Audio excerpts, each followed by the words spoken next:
Muchas gracias por venir a mi charla, me llamo César.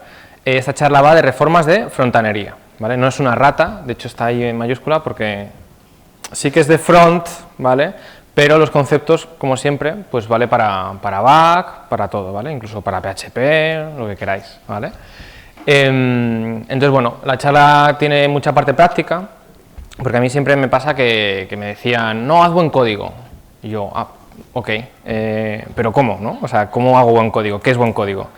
Entonces me faltaba esa parte de decir, vale, sé que tengo que hacer buen código, todo el mundo me lo dice, pero nadie me ha explicado exactamente, o no visualmente, cómo tengo que hacerlo. Entonces esta charla va un poco de eso, de cómo podemos empezar con un código mejorable, ¿no? Y vamos a ir haciendo refactors para ver cómo el código, pues eso, va siendo más legible, se va entendiendo mejor y bueno, queda así como un poquito más bonito, ¿vale? Entonces lo dicho, no llaméis a este número, por favor, o sí, no sé. Y bueno, aquí tenéis mis datos, yo trabajo en Autentia, soy frontend developer y nada, el tema de arquitectura, testing y las buenas prácticas, ¿no? Entre comillas, me gusta mucho. Me gusta porque de hecho he llegado a hacer el código muy mal y lo sigo haciendo mal, entonces ahí en pos de intentar hacerlo cada vez mejor, pues es un tema que me gusta indagar y me gusta experimentar. De ahí también la charla, que bueno, esta charla la ideamos Nia y yo, que no ha podido venir, así que un saludo muy fuerte para Nia. Y creo que ya está, me podéis seguir en Twitter, mandarme ahí tweets, oye, esto no me gusta, tal, esto no es buen código, lo que queráis, ¿vale? Aquí abajo tenéis el enlace al repositorio de código y he programado un tweet, porque soy programador, de hecho lo he programado, y se debería estar enviando en mi Twitter ahora mismo el enlace a las slides y al código. O sea, es brutal la tecnología. Entonces, si queréis seguir el código, las slides o lo que sea, pero no hace falta, me podéis escuchar. De hecho, deberíais escucharme, por favor, si no, claro, la charla. Y bueno, yo creo que casi que empezamos un poco por agradecer a los sponsors, por supuesto. No es por nada, pero Autentia está aquí. Ahí estamos. Bien. ¿Parte de marketing? ¿Hecho bien? Bien, vale. Genial, vale. Y eso, al final estos eventos requieren un esfuerzo muy grande, ¿no? Además por parte de los voluntarios, y se agradece mucho. Y también los sponsors que decidan apoyar este tipo de eventos donde tanto aprendemos y donde podemos compartir ideas y al final pues mejorar, ¿no? Entonces, un aplauso, ¿no? A lo mejor, venga, va. Y yo creo que ya casi que podemos empezar a ver un poquito de código y de ideas, ¿no? La presentación está hecha así un poco a posta, así como no es Comic Sans, ya lo he mencionado antes, es Comic New, ¿vale?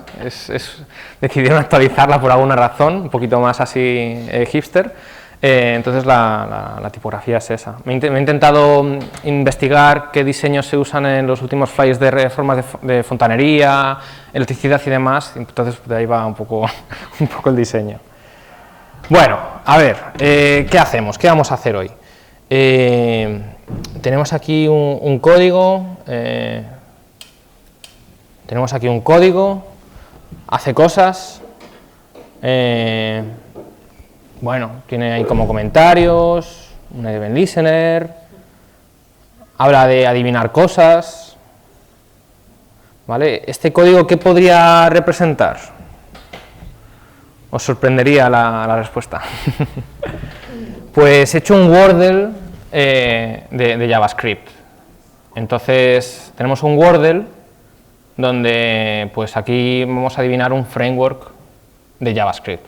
Entonces, como creo que hay más frameworks que palabras en el diccionario de JavaScript, entonces digo, pues mira, aquí tenemos una forma de adivinar cosas, ¿no? Entonces aquí ponemos algo y nos dice si hemos acertado una letra en una posición, si la letra está presente, y tenemos una serie de intentos, y si en esos 6 intentos no adivinamos la palabra clave, pues hemos perdido, ¿vale?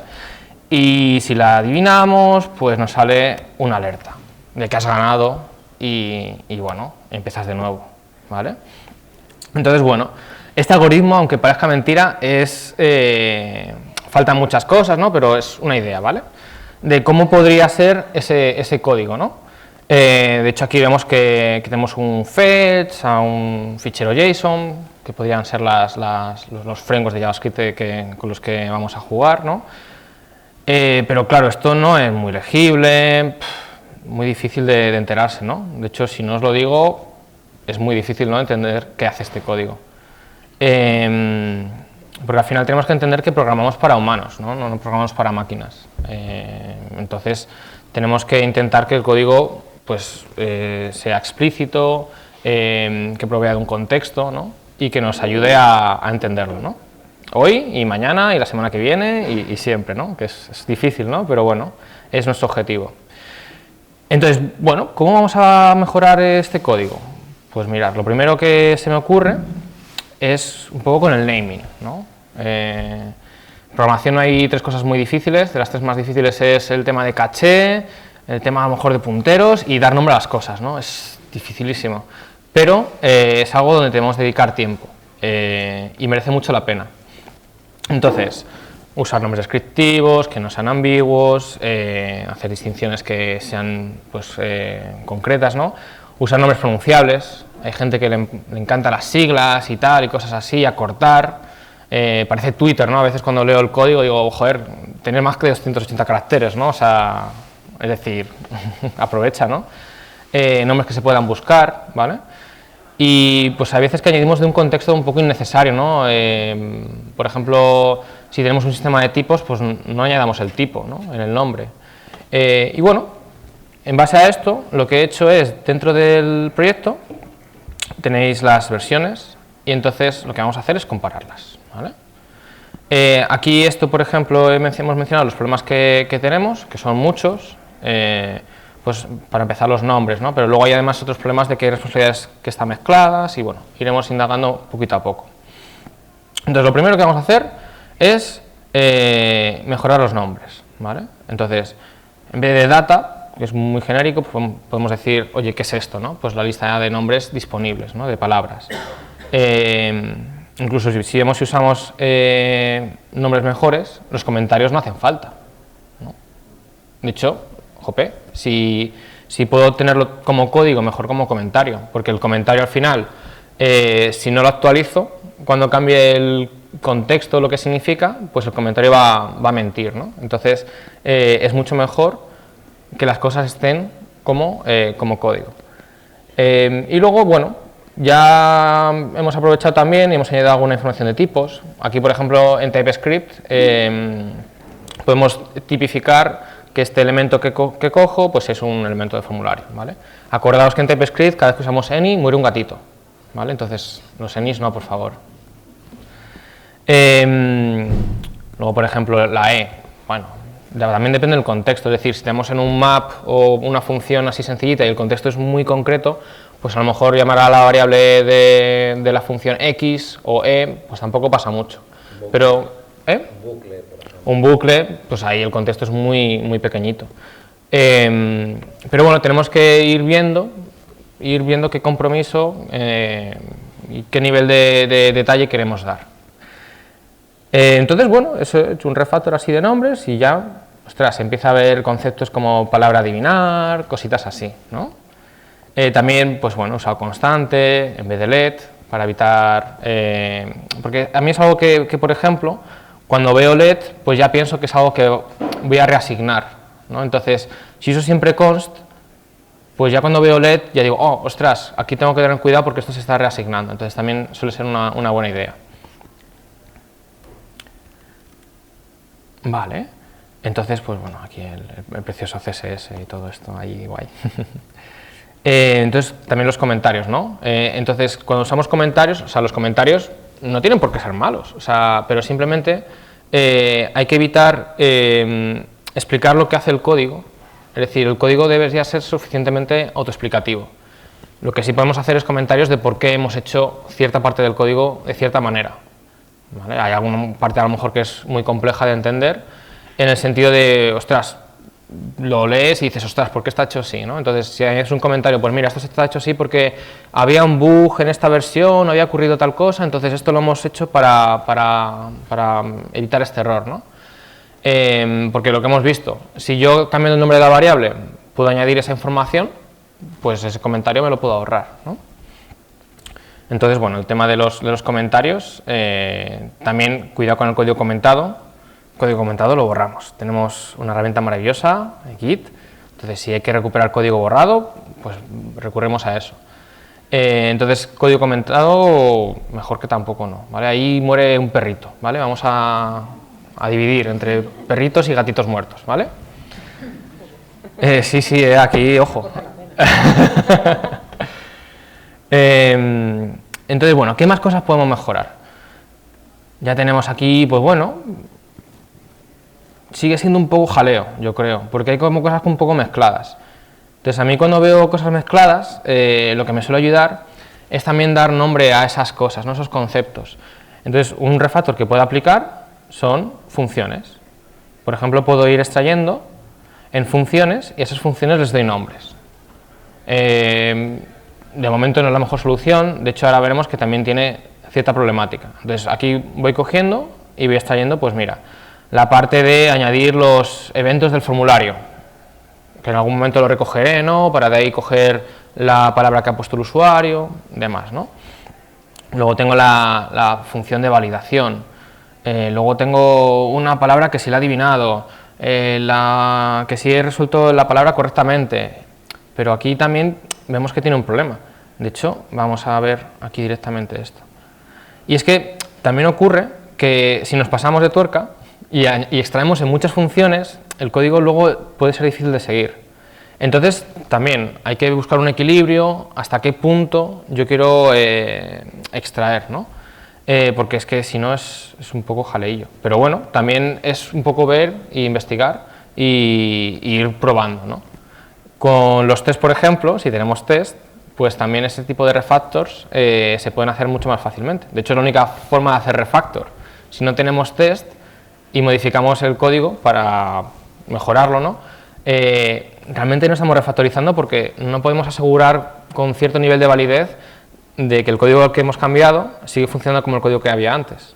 Entonces, pero claro, si el código está mal hecho, es difícil incluir los tests.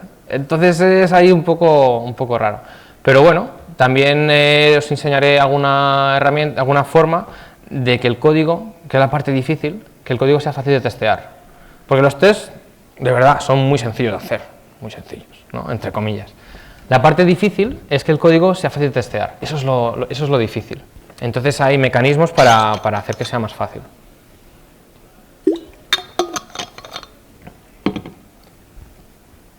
Vale, de momento bien, ¿no? Entonces las funciones deberían ser pequeñas, deberían hacer una única cosa, igual que con las variables, pues que tengan nombres descriptivos. Luego también, si tenemos menos argumentos en la función, pues más simple es, ¿no? Entonces también intentar reducir por ahí el nivel de complejidad. También intentar que no tengan efectos secundarios, es decir, que sean puras. Eso quiere decir que cuando yo recibo, tengo una función, esa función recibe parámetros, hace cosas, y en base a eso retorna un resultado, ¿no? No tiene efectos secundarios, no lanza acciones, por así decirlo. Entonces eso también ayuda a controlar el flujo. Luego sí que en algún momento pues tendré efectos secundarios, pero si los tengo un poco como separados y sé dónde están, pues es más fácil de gestionar.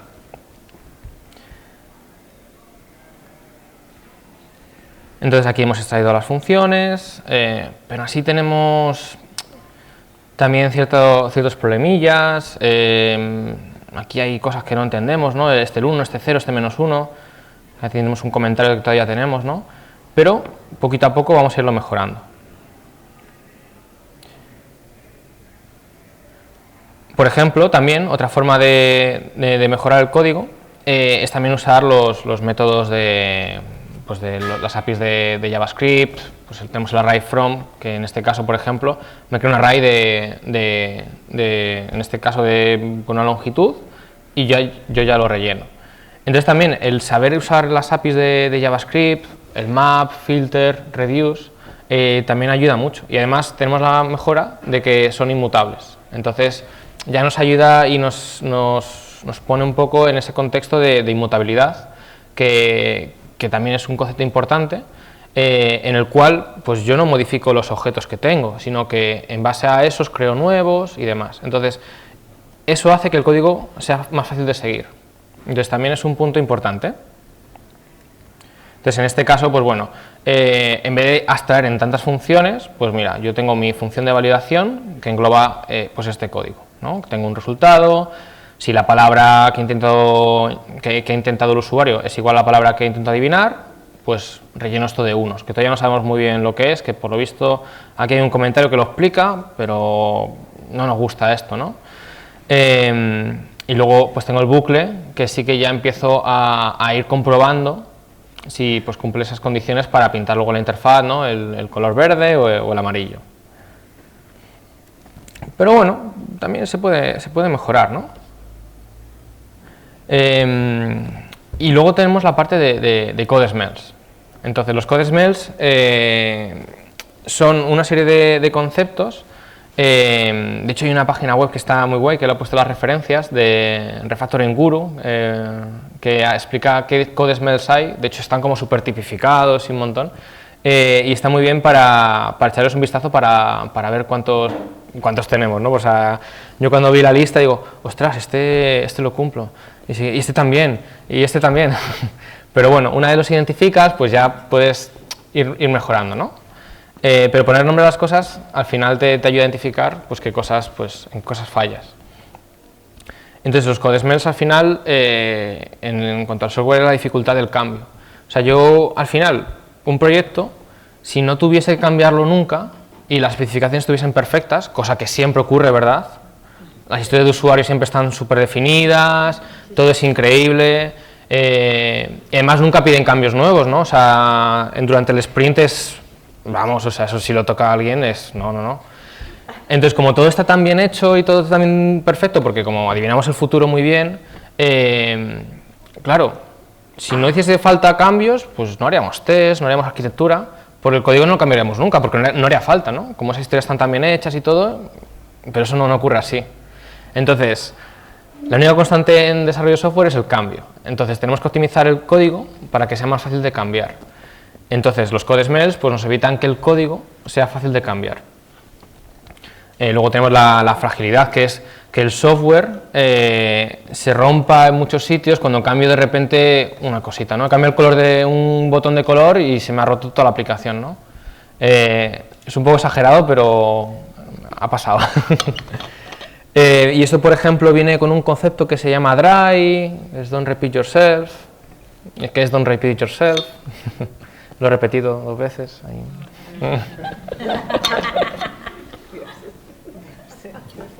Esto luego se edita, no pasa nada. Luego añadís risas enlatadas, por favor, Sonia, ¿vale? Hombre.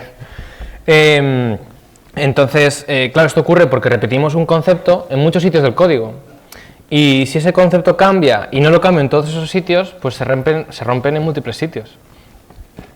Y luego la parte de la inmovilidad, es que yo no puedo reutilizar partes del código. Y es porque a lo mejor no he creado esas abstracciones correctamente, y entonces al no ponerle nombres a esas abstracciones, pues luego no las puedo reutilizar. Y luego la inmutabilidad, que hemos mencionado. Tenemos un objeto cuyo estado no podemos cambiar una vez ha sido creado. Si tengo que cambiarlo, pues puedo crear un nuevo objeto. Esto choca un poco al principio, pero luego ves que tiene sus ventajas. Al final es más fácil pues entender el ciclo de vida de los objetos, no lo modifico el estado, con lo cual tengo menos problemas de que a lo mejor llegue a un estado que sea incorrecto. Entonces esto ayuda bastante. En este caso, por ejemplo, lo que podemos hacer sobre esta función es usar un split, ¿vale? Donde yo divido la palabra en letras y hago un map. Entonces ya no necesito este array de result y directamente hago los returns, ¿no? Entonces este es un caso pues como así simple, ¿no? Pero si lo llevamos más allá y los objetos que creamos, ¿no? Si tenemos por ejemplo pues entidades de dominio, value objects o cosas así como con más peso, si los hacemos inmutables, pues también ayuda a que el código sea más fácil de entender. Bien, ¿no? De momento. Y luego tenemos una serie de conceptos que a mí me gusta recordar, que es el de dry, que ya lo hemos mencionado, que vamos a repetir otra vez. Y bueno, es un poco lo que mencionábamos, de que son los conceptos. O sea, el código en sí duplicado no tiene por qué estar mal. ¿Bien?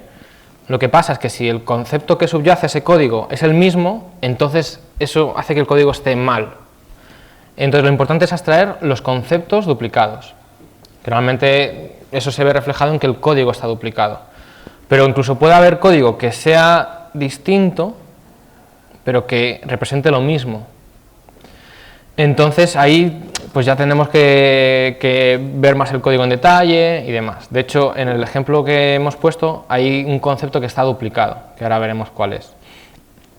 Pero también hay que, igual, es que no hay una solución para todo. Porque también si hacemos el código muy dry, ¿no? Como por ejemplo hemos visto cuando hemos traído en funciones, el código no es muy legible porque tenemos muchos cambios, mucha indirección. Tenemos que ir a un sitio, luego ver otra función, luego tal. Entonces hay que encontrar un equilibrio, como todo. A mí, por ejemplo, tampoco me gusta abstraer en el primer momento, porque cuando yo empiezo a abstraer una pieza de código, si postergo esa decisión lo más posible, dentro de, pues bueno, pues que tenga cierto sentido, es cuando más información voy a tener. Entonces, si la decisión de extraer el código la postergo, voy a tener más información a la hora de determinar pues, una solución más correcta.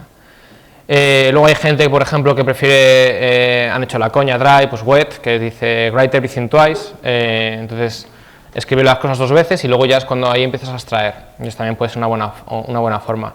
Pero al final es evitar las abstracciones muy tempranas, porque luego, si te has equivocado y creando una abstracción muy temprana, también es una parte mala. Es que todo es malo, ¿eh? Es que es súper difícil esto del software, ¿eh?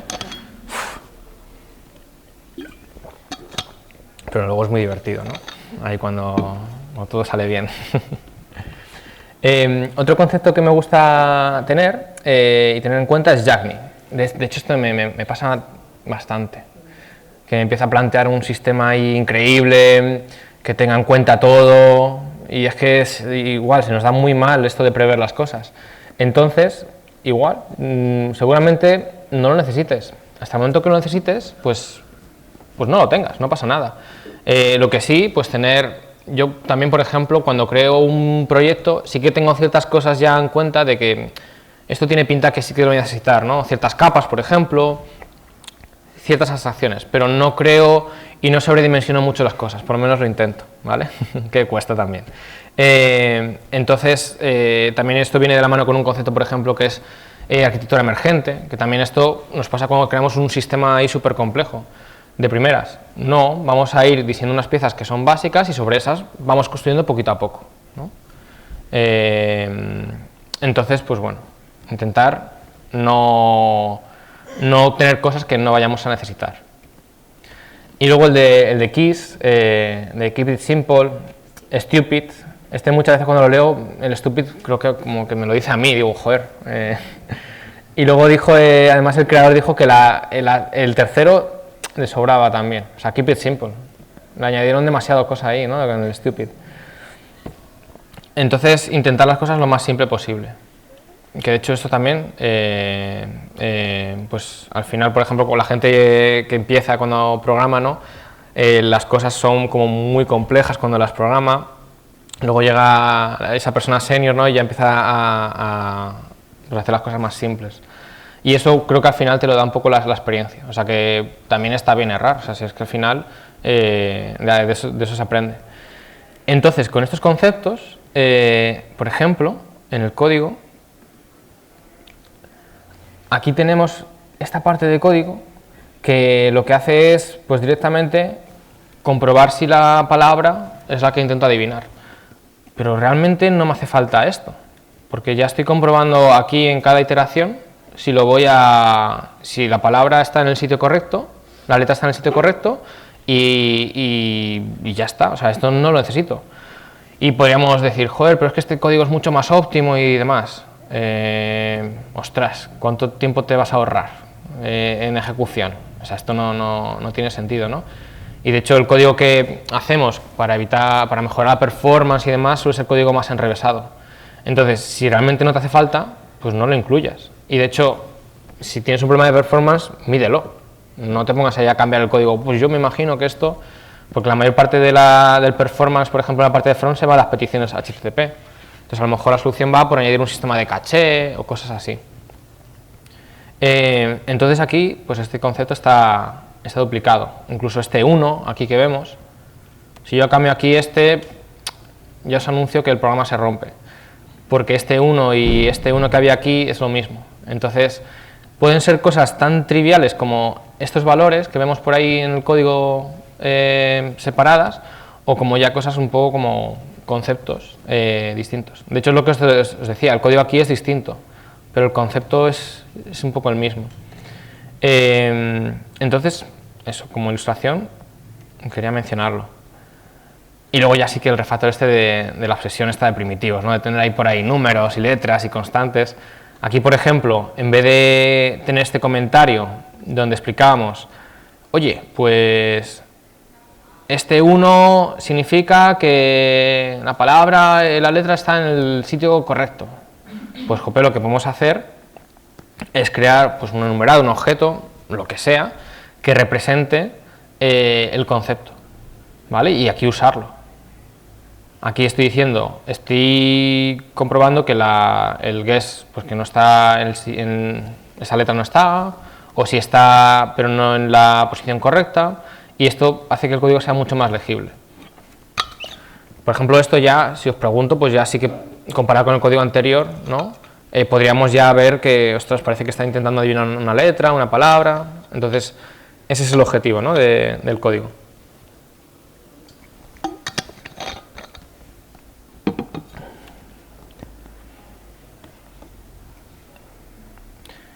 Y bueno, ya también me gustaría hablar un poco de lo que son una serie de capas y conceptos que a mí me ayudan a tener el código separado, ¿no? Que es este tema de arquitectura, que suena ahí súper difícil, ¿no? Arquitectura, construir edificios, ¿no?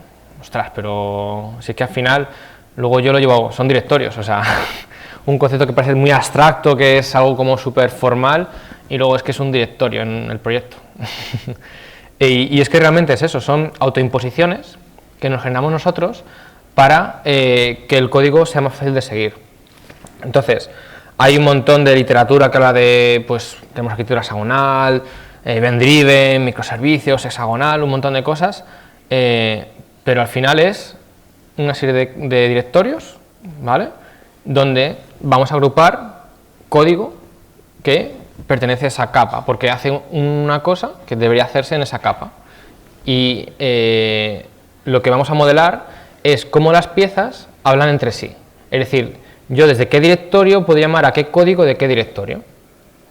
Y esas reglas nos las autoimponemos. No, o sea, es simplemente eso.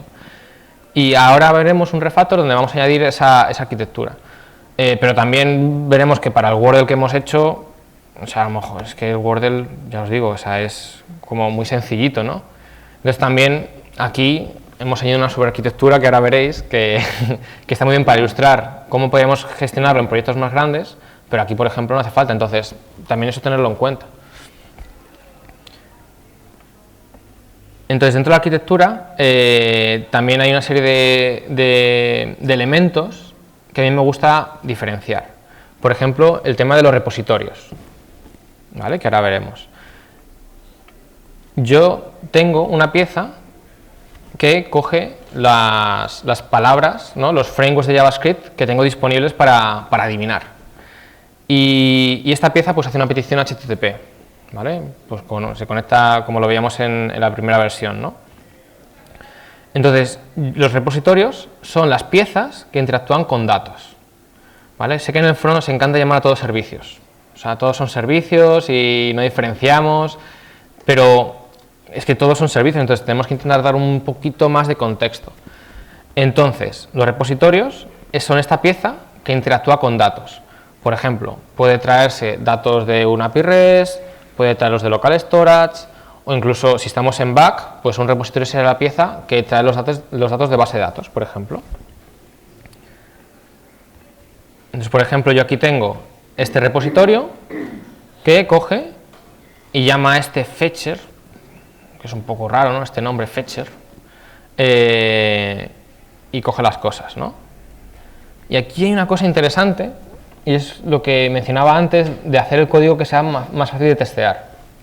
¿Por qué he hecho esto? ¿No? Porque yo podría haber hecho aquí un fetch y ya está, ¿no? Funciona igual. Pero es que no es lo mismo, porque si yo luego quiero hacer un test de esto, ¿vale? Voy a tener bastante más o sea, una dificultad mayor para testearlo, porque voy a tener que moquear el API de fetch y demás. Y esto, cuando tenemos una dependencia, en este caso el fetch es una dependencia, si yo lo que hago es recibirla por constructor, ¿vale? Esto va a ser mucho más flexible y en el test es cuestión de pasarle un objeto falso. Y ya estaría, ¿vale? Ya estaría. ¿Vale? Este concepto, ¿cómo se llama? ¿Alguien lo sabe? Va por ahí, ahí está, creo que lo han mencionado, inversión de control. Y luego tenemos algo que has mencionado tú, que es la inversión de dependency inversion. ¿Vale? Luego por esto, encima de esto podemos tener, por ejemplo, un motor de inyección de dependencias, donde yo no tenga que construir los objetos y que directamente se lo pida y me lo devuelva. Entonces yo no tengo que crear las instancias ni pasar los objetos. La inyección de dependencias funciona sobre la inversión de control o el dependency inversion. Por ejemplo, el dependency inversion es de este acrónimo que se usa mucho, que es SOLID, ¿no? Que es la D. Entonces, por ejemplo, para que veáis el test, por ejemplo, si uso Jest, hay otras formas de moquear, ¿no? Tenemos, me gusta hacer ese moquito. Yo cojo un fetcher que aquí haga que sea falsísimo, ¿no? Y se lo paso directamente. Entonces yo llamo al repositorio, le digo, oye, encuéntrame todo. Y al final lo que compruebo, como he moqueado esto, pues que me devuelva el foo bar bath, que es el que he moqueado aquí. Si no hubiese hecho esta inversión de control, pues tendría que coger y ver con Jest cómo se moquea ese fetch, es un poco más jaleillo. Y luego además ocurre una cosa muy interesante. Yo, por ejemplo, para esta demo digo, ¿tendré wifi, no tendré wifi? Entonces digo, claro, si mi demo se basa en hacer una petición HTTP y no tengo internet, pues mal vamos, ¿no? Entonces, he hecho una cosa, y es que tengo un repositorio que he definido como una interfaz. Aquí, interfaces, ¿no? Esto que en JavaScript no existe como tal, ¿vale? Pero que también se podría plantear. O sea, al final una interfaz en JavaScript se podría validar, por ejemplo, con un test. Tú tienes un test que reutilizas, donde compruebas que una clase tenga tal método. Entonces, al final lo que compruebas es que esa clase pues cumple la interfaz, una interfaz, ¿no? Al final la interfaz es un contrato. Yo tengo un contrato donde espero que quien quiera cumplir esta interfaz de Word Repository tiene que tener este método, findAll, y que devuelva esto, ¿vale? Entonces lo guay es que yo puedo cumplir esta interfaz, ¿no? Con este HTTP repository, y luego, por ejemplo, puedo tener otra implementación que sea local, ¿no? Que tengo aquí este objeto y directamente lo devuelvo, ¿vale? Y lo interesante de esto es que yo en todo mi código, en el resto de sitios, hago referencia al Word Repository, ¿vale? Y en algún momento, pues cuando creo la instancia, ¿vale? Decido cuál usar. Por ejemplo, aquí de repente pues podría usar el de Internet, ¿no? Pero como en el resto del código hago referencia a la interfaz, no sé por debajo qué hay, ¿vale? Y ese nivel de abstracción al final hace que el código sea más flexible. por ejemplo, ahora que hablaremos de casos de uso, ¿vale? Que ahora os explico qué es. En el caso de uso, yo aquí tengo referencia a la interfaz, no sé por debajo de dónde vienen los datos, ni me interesa. Yo sé que si llamo a este find all, me viene una promesa con palabras. Y luego es en ese punto inicial de la aplicación donde yo aquí reconfiguro como quiera la aplicación. Podría hacer, por ejemplo, un if y comprobar si tengo internet y en base a eso creo una instancia o la otra. Y todo esto es gracias al concepto de inversión de control, ¿vale? Esa es una maravilla y es por lo cual los tests son más sencillos y además el código es mucho más flexible. Y hemos mencionado los casos de uso, ¿vale? Los casos de uso son una pieza donde es una pieza que determina cómo un usuario interactúa con el sistema, que también en el front llamamos, por supuesto, servicio, ¿no? Todos son servicios, pero no, aquí podemos hacer la distinción de casos de uso. Por ejemplo, si yo en mi aplicación puedo intentar adivinar una palabra, pues debería tener un caso de uso que se llama adivinar palabra. Si tengo una acción que me dice dame una palabra aleatoria para comprobar, debería tener un caso de uso de dar palabra aleatoria para comprobar. Y así con todo. ¿Por qué? Porque los casos de uso, a mí que me encanta Lego, luego me valen para poder componer la aplicación en base a casos de uso y los utilizo como piezas de Lego. Y además me queda súper claro de qué cosas usar como punto inicial. Al final mis componentes no llaman a repositorios ni directamente a clases de dominio, cosas así. Lo que llaman es a los casos de uso. Y ya son los casos de uso donde ya pues saben a qué piezas llamar y demás. Entonces, para mí, los casos de uso es una pieza como muy importante, ¿vale? Entonces, ¿qué pinta tiene un caso de uso? Pues yo, por ejemplo, que prefiero orientación a objetos, pues prefiero clases, ¿vale? Más yo, este chiste ya lo repetí el otro día, pero es que tengo mucha clase, entonces por eso prefiero un montón de clases, ¿vale?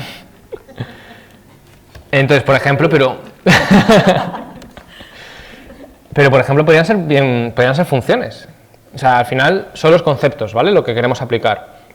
El cómo, pues ya cada uno pues tendrá su forma de hacerlo, ¿vale? E igual, pues se puede aplicar con Ruby, con Java, con cualquier lenguaje, en front, en back, con lo que queráis.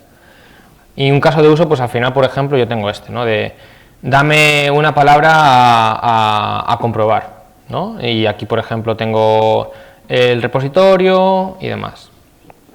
Entonces, por ejemplo, truquito, como aquí uso un math random, pues el test va a ser complicado, ¿no? A veces funcionará, a veces fallará. Entonces, por ejemplo, puedo pasar el seed y en base a esto lo genero desde fuera, ¿no? También tengo esta dependencia, si la extraigo, pues luego el test es más fácil de hacer. Entonces, estos casos de uso, pues yo a mí me gusta tener una forma común de ejecutarlos, lo llamo execute.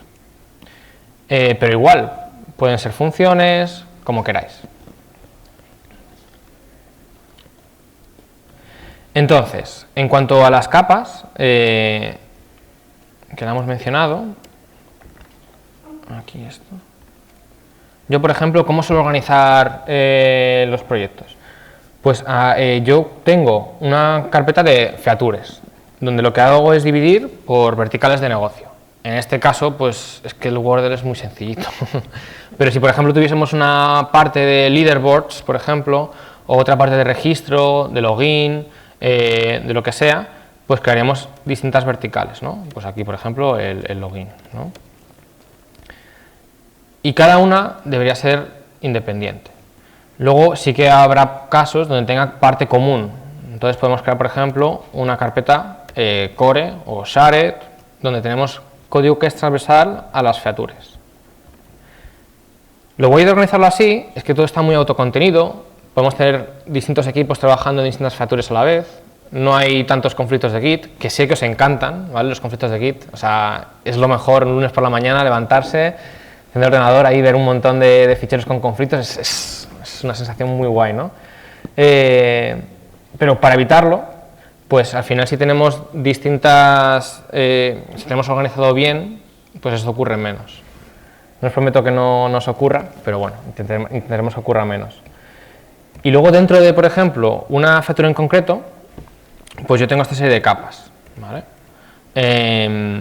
La del dominio es una capa donde aquí está la lógica de negocio, donde aquí están nuestros modelos, entidades, y leyendo esta capa deberíamos saber de qué va la aplicación, ¿no? Pues aquí tenemos pues palabras, adivinar, ¿no? Word Validator y demás.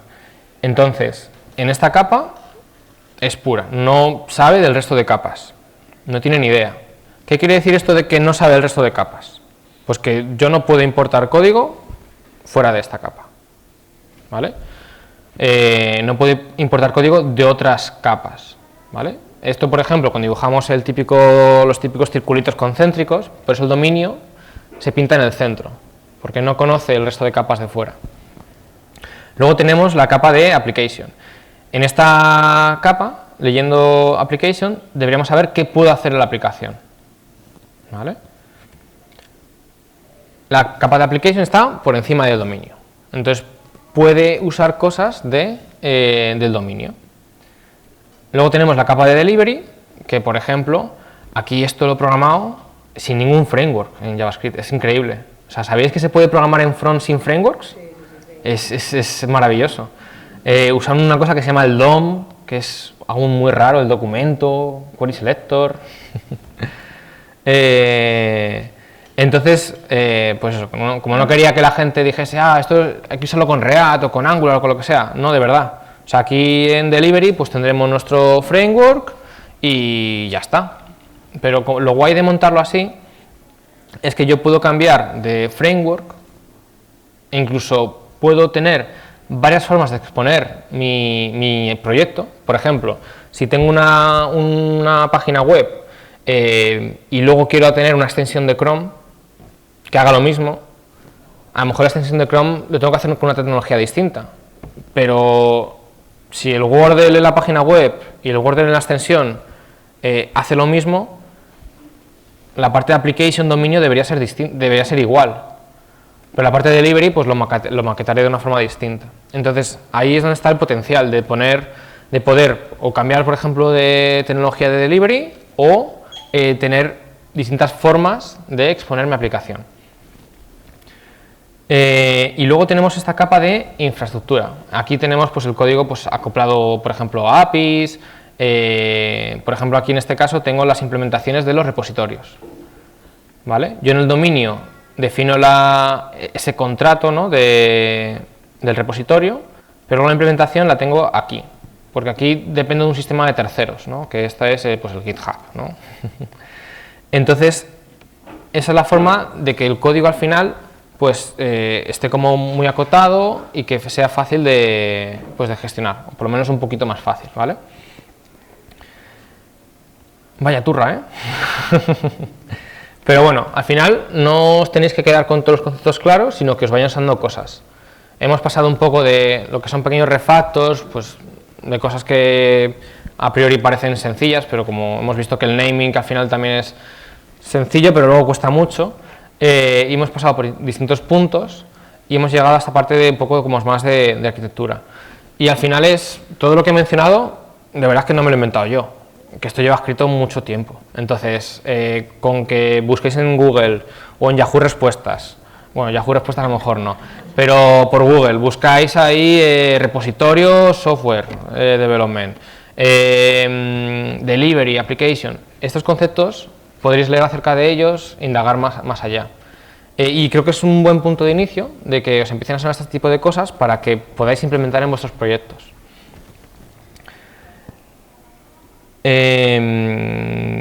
Yo creo que podemos intentar jugar, pero aquí tengo el console log. Sí.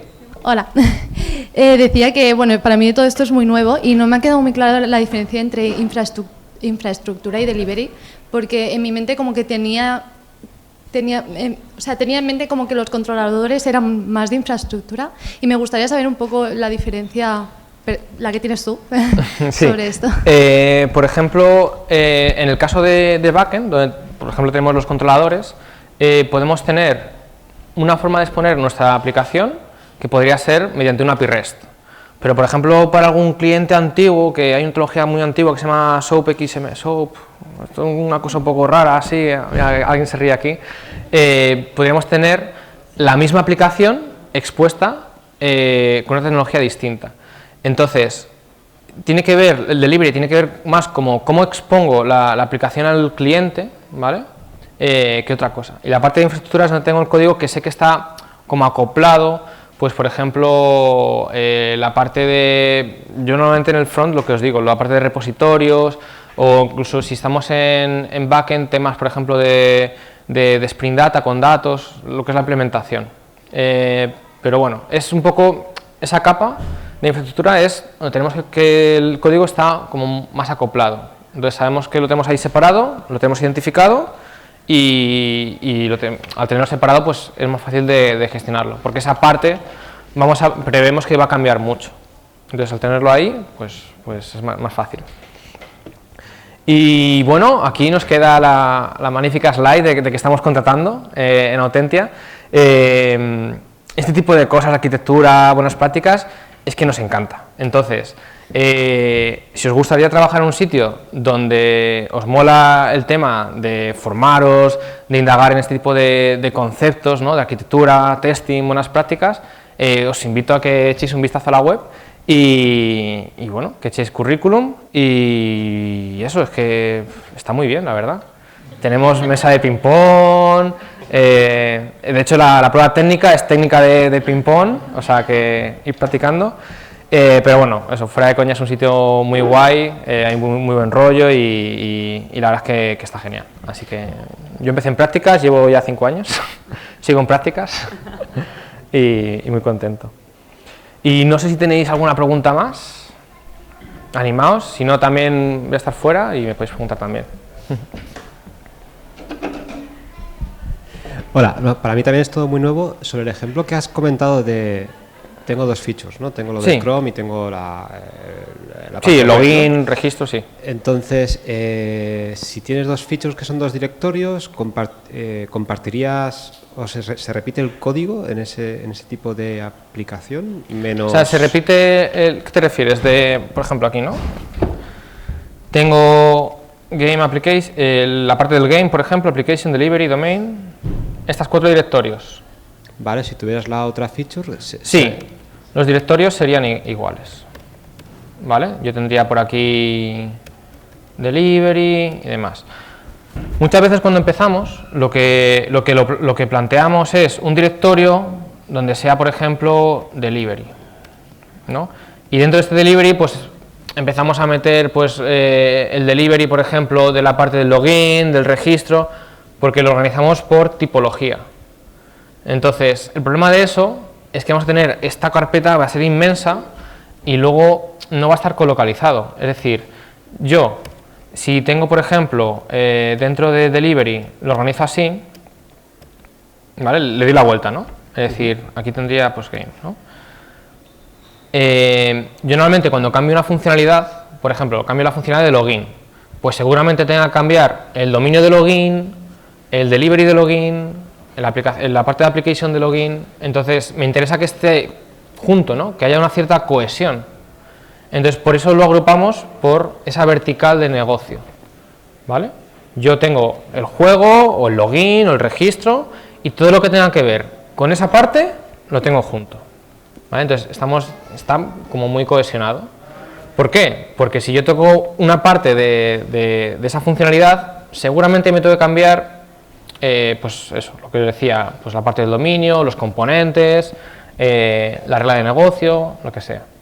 Vale, en este caso formaría parte de Game, ¿no? La extensión de Chrome formaría parte de la feature Game. La extensión de Chrome, por ejemplo, se podría plantear distintos deliveries. Yo, por ejemplo, podría tener dentro del juego el delivery de extension. Aquí tendría el delivery de la web, por ejemplo. Y esto podría estar hecho con maquetado de una forma y esto de otra, o con una tecnología o con otra. Vale, van pillando la misma lógica de las... Claro, y como mi punto o sea, mi punto principal para gestionar la aplicación es mediante los casos de uso, lo único que cambia es entre una y otra, es la maquetación. Al final yo llamo siempre al mismo caso de uso. ¿Vale? Y esa es un poco la magia. ¿Qué tal, César? Primero de todo, darte las gracias por todo lo que has explicado y lo que has aportado. También por la pregunta que hacía la compañera, me surge esa inquietud, ¿no? De cuando estamos mirando arquitecturas, pues Onion y demás, que está dividida en capas, siempre se habla de infraestructura y siempre vemos que hay una parte de input y de output. En tu caso, ¿cómo verías a lo mejor la parte dentro del directorio infraestructura, dividirlo en dos, a lo mejor con esos nombres, y mover delivery como input hacia la aplicación? O sea, como la parte más representacional, más cerca de lo que es la renderización en el browser, aquí como puede ser JavaScript y demás. O sea, podría plantearse también así. O sea, al final creo que hay muchas, ¿no?, distintas respuestas, ¿no? Pero bueno, se podría ver, yo creo. O sea, al final no hay una única respuesta, por así decirlo. Entonces, sí que he visto en otros casos, por ejemplo, que la parte de infraestructura, pues puedes tener distintas partes de la parte, por ejemplo, de React, ¿no?, si tuvieses React o cualquier framework. Pero bueno, o sea, no sé si hay, por ejemplo, tú sueles plantear la parte de infraestructura como esa parte del framework. Sí, o sea, en los últimos casos, como es trabajando con Next, pues directamente es otra parte totalmente aislada y tenemos el módulo de librería donde hacemos todo ese modelaje de la aplicación, y al final lo que acaba en la parte de React acaba siendo todo infraestructura junto con la parte de la llamada API. En este caso, si te queda esa parte donde podrías ver la distinción de delivery, que es como más nativa del browser, sabes que lo vas a ejecutar ahí, no tienes otro tipo. Pero bueno, un poco por barajar y ver si tenías alguna otra opinión al respecto. Mira, pues lo prefiero tener totalmente separado por X motivo, pero vamos, que queda clarísimo. Gracias. Nada, a ti. Sí, por aquí. Vale, yo te voy a preguntar, igual que antes has hecho la broma de, para que veáis que no es necesario un framework para hacer una página, ¿en qué momento, si te ha pasado o no te ha pasado, cómo lo has controlado, en qué momento dices, necesito montar una arquitectura como esta? Porque hay veces que también se les olvida que para hacer ferreterías Manolo no necesitas montar un delivery, una application, una infraestructura, o sea, una arquitectura hexagonal ni nada. O sea, es que, a ver, no sé si lo has sufrido, yo sí lo he sufrido, la sobreingeniería. Sí. De pronto en el front aparecen un montón de bugs y es como ¡boom! Toda en tu cara. Y es como, mira, es que igual no necesito todo esto, entiéndeme. Sí, o sea, yo lo que sí que, por ejemplo, veo claro es hacer una distinción entre, pues por ejemplo, la parte en front, por lo menos, la parte de mis componentes y luego lo que es la lógica de negocio, ¿vale? Yo con esas dos cositas, yo creo que genial. Tampoco hace falta crear estos directorios, o sea, tú lo puedes tener en tu cabeza y dices, pues mira, si yo llamo a esta pieza servicio, sé que es lógica de negocio, y si esto es otro componente, pues sé que es los componentes. Y luego en base a eso, pues ya digo, pues mira, es que tengo que tener ya pues casos de uso, ¿no? De hecho, yo quizás empezaría por ahí, ¿no? Empezar a llamar las cosas como casos de uso, esas acciones que puede hacer el usuario. Pues ya empiezas a crear casos de uso, esos servicios ya vas viendo si son más repositorios, y en base a eso vas creando. Pero para poder hacer ese tipo de cambios, la parte visual, la parte del delivery, debe estar separada, ¿no?, de la parte de la lógica de negocio. Y ya a partir de ahí, pues arquitectura emergente, ¿no?, de ir construyendo sobre eso. No sé si hay... ¿Te has encontrado en algún proyecto en el que de pronto dices, pero ¿por qué han montado todo esto si no era necesario? Sí, claro, por supuesto. Ahí está el tema, que cuando determinas cuándo es necesario o cuando a alguien se le ha pirado la cabeza. Yo ahí creo, o sea, habría que verlo. O sea, lo que suelo intentar es también ponerme en el contexto de esa persona, de decir, joder, es que a lo mejor esta persona le han pedido que tenga que diseñar este sistema, entonces también intento ver cuál fue la idea a la hora de diseñar el sistema. Pero vamos, a mí cuando veo que me cuesta encontrar las cosas, es ahí donde veo de, ostras, aquí hay algo que no me cuadra. Es cuando no sé localizar, que tengo que hacer un cambio pero no sé dónde. Porque una arquitectura buena debería permitir que yo me piden una funcionalidad y digo, pues mira, tengo que hacerlo en esta parte, aquí, aquí, acá. Entonces, si eso me cuesta, es que haya a lo mejor algo de sobreingeniería, a lo mejor, o que no está bien extraído. Entonces, esa sensación de no saber dónde tocar es donde yo creo que puede ir los tiros. Gracias. A ti. Pues nada, muchísimas gracias por asistir a mi charla.